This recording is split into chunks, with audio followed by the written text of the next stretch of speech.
Bismillahirrahmanirrahim. Assalamualaikum warahmatullahi wabarakatuh. Halo teman-teman, kembali lagi bersama saya Ray Abdul Aziz. Pada kesempatan kali ini, saya akan menjelaskan materi tentang etika komunikasi dalam Islam. Komunikasi dalam Islam didasari pada sebuah ayat dalam Al-Quran yang artinya, katakanlah perkataan yang benar. Quran Surat Al-Ahzab ayat 70. Nah, dalam ayat ini kita dapat mengetahui bahwasanya kita berkomunikasi dengan orang lain itu bukan sekadar tukar-menukar pesan, akan tetapi sebagai cerminan ketakwaan kita dan sarana memperbaiki amal kita terhadap orang lain. Di dalam Al-Quran terdapat 6 dimensi kata Al-Quran yang menjelaskan tentang komunikasi. Yang pertama ada qaulan sadidan, yaitu benar dan jujur. Nah, dalam berkata dan berkomunikasi terhadap orang lain, kita harus berkata yang jujur dan benar, tidak menyebarkan hoaks atau kebohongan. Kemudian yang kedua ada qaulan layyinan, yaitu lemah lembut. Nah, dalam hal ini kita harus memakai kata-kata yang lembut dan tidak menyakiti orang lain. Nah, yang ketiga ada qaulan baligha, yaitu tepat sasaran, yang mana perkataan kita tersampaikan secara baik kepada lawan bicara kita. Nah, kemudian yang keempat ada qaulan maisura, yaitu mudah dicerna. Nah, jadi kita tidak berbelit atau menggunakan bahasa yang sulit untuk dipahami oleh lawan bicara kita jika kita telah mengetahui bahwa lawan bicara kita mungkin cukup kesulitan untuk memahami perkataan kita. Kemudian selanjutnya yang kelima, ada qaulan karima, yaitu perkataan yang mulia dan menghormati. Nah, dalam berkataan dan berkomunikasi, kita harus menghormati lawan bicara kita dengan kata-kata yang baik dan menghormati satu sama lain. Kemudian yang terakhir ada qaulan ma'rufa, yaitu baik dan pantas. Kita harus berkata dan berkomunikasi terhadap orang-orang sekitar kita dengan perkataan yang pantas dan baik, tidak menghinakan, tidak merendahkan, tetapi harus berkata-kata pantas dan menyanjung, memuji, seperti itu. Terdapat contoh komunikasi yang baik dari nabi-nabi kita terdahulu, yaitu pada kisah Nabi Ibrahim dan Ismail. Pada saat itu, Nabi Ibrahim bermimpi untuk menyembelih putranya, yaitu Nabi Ismail.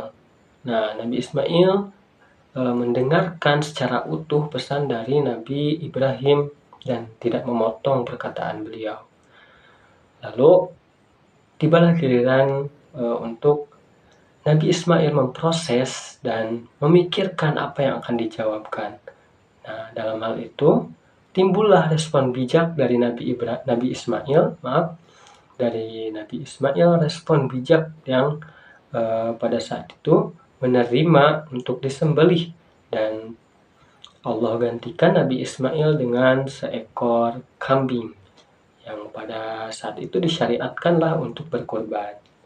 Kemudian saya akan membawakan salah satu metode untuk meredam konflik atau berkomunikasi juga untuk lebih baik gitu ya.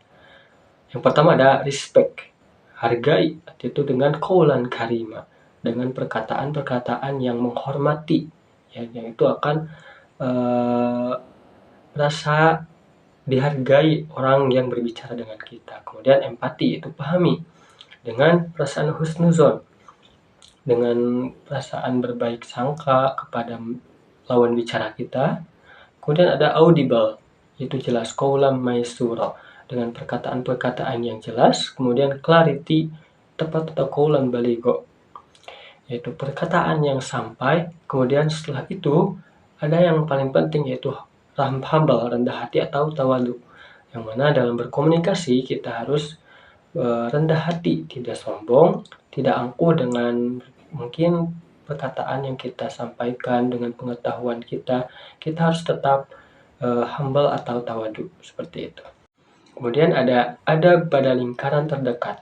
Yang pertama itu kepada orang tua ataupun guru, yang mana kita harus berkomunikasi dengan qaulan karima, yaitu perkataan-perkataan yang menghormati.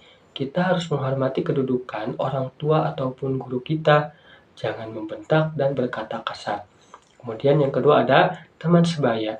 Yang harus kita lakukan yaitu dengan qaulan ma'rufa, yaitu dengan berkata baik, hindari debat kusir. Dengan perkataan-perkataan baik, teman kita akan senang kepada kita. Kemudian kepada anak ataupun adik, yaitu qaulan layyina. Gunakan kelembutan, bukan paksaan. Nah, jika kita sebagai kakak ataupun sebagai ayah nantinya, sebagai ibu, kita harus berkata kepada anak kita atau kepada adik kita dengan perkataan-perkataan yang sangat lembut atau dengan kelembutan dan tidak dengan menggunakan paksaan. Kemudian ada etika berkomunikasi dalam media sosial, yaitu yang pertama tanpa gibah atau menggunjing, ya, yang sebagaimana dalam Al-Quran disebutkan wala yaghtab ba'dukum ba'dha. Dalam Quran surat Al-Hujurat ayat 12 yang artinya janganlah sebagian kamu menggunjing sebagian lainnya. Yang kedua ada tanpa fitnah atau hoax, uji kebenaran sebelum jari menekan tombol sebar. Nah, kita harus memastikan hal yang kita baca atau yang kita lihat dalam bermedia sosial, kepastian atau keaslian dan kebenarannya. Jangan sampai kita menyebarkan hal-hal yang tidak tepat ataupun hoax. Nah, terdapat algoritma tabayun dari sosmed. Yang pertama yaitu terima infonya. Nah, setelah kita menerima info, apa yang kita lihat, apa yang kita dengar dan baca dalam media sosial, kita harus mengecek sumbernya, kepastiannya benar atau kesalahan atau hoax. Nah, apabila valid atau yang kita baca, yang kita dengar, dan kita lihat dalam media sosial itu benar dan bermanfaat, maka kita boleh untuk membagikannya. Apabila tidak valid, maka tinggalkan. Dan apabila valid tapi tidak bermanfaat, kita juga harus meninggalkannya. Baik, mungkin cukup sekian yang dapat saya sampaikan. Mohon maaf bila terdapat banyak kesalahan dan kekurangan. Saya akhiri dengan sebuah perkataan, berkatalah yang baik atau diam. Billahi taufiq wal hidayah. Wassalamualaikum warahmatullahi wabarakatuh.